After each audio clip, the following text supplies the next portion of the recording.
या जो भी महलों अपनी बात रखेंगे, उनको कहने के बाद अगर आपने सुनने के बाद भी उस बात को अमल में नहीं लाया या नहीं किया, तो मुझे नहीं लगता है कि कार्यक्रम का कोई भी मतलब निकले। सबसे पहले इस चीज को समझ लेना चाहिए कि हम बहुसंख्यक होने के बावजूद भी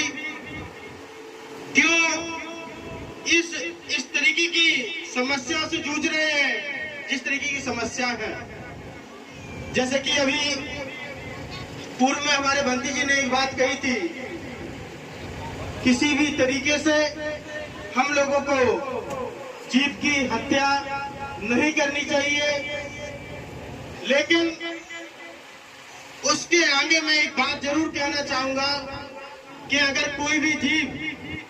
अगर पागल हो गया हो या आपको नुकसान करना चाहता हो, तो चाहे वो इंसान हो, जीव हो, कोई भी हो, तो उसका पलटवार आपको उसी की भाषा में करना चाहिए। और यही कारण रहा है कि हम लोग गुलाम हैं, एक तरीके से अभी भी आजाद नहीं है, क्योंकि हम लोग अभी भी सत्ता पर नहीं पहुंच पाते। मुझे लगता है सबसे बड़ी गलती यही हुई, कलंक के युद्ध में अगर सम्राट अशोक हथियार न डालते, हथियार यानी कि हथियारों को न छोड़ते, अगर वो रास्ता वहां पर तलवार का ही रास्ता होता, अगर आज भी सभी के लोग हाथ में तलवारें होती, तो जरूर आज जिस मुकाम पर पहुंचना था, जिस सत्ता पर पहुंचना था, आज वो सत्ता सभी के हाथ में होती। आगे सबसे ज्यादा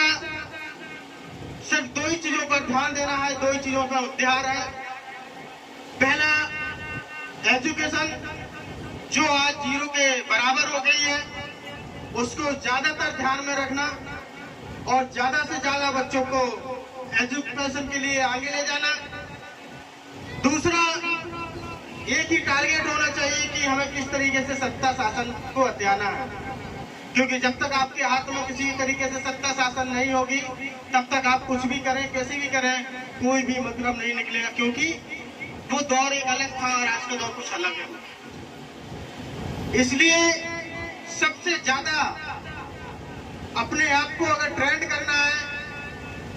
और अपने आप को अगर इस देश में कुछ बनाना है, तो एक ही लक्ष्य होना चाहिए, सिर्फ सत्ता शासन को पाने का। और अगर आप लक्ष्य से भटक गए,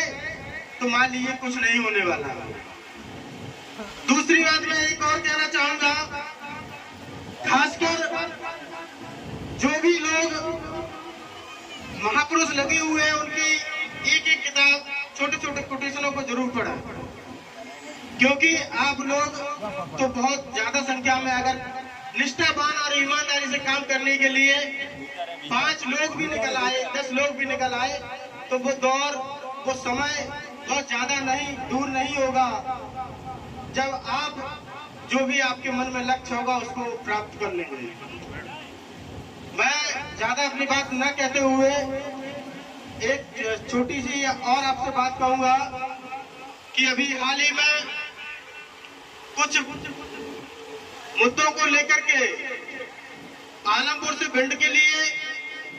20 जून से सम्मान बचाओ यात्रा सभी बुजुर्गजनों के मार्गदर्शन में निकाली जाएगी, जो आलमपुर से दबो से होते हुए असवार से लहर से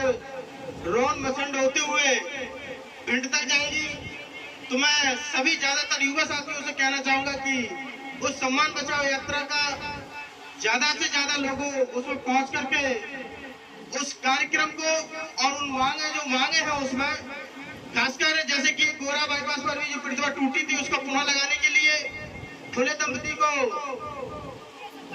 भारत रत्न एवं मानवर कांसीराम साहब को भारत रत्न दिलाने के लिए ग्वालियर हाईकोर्ट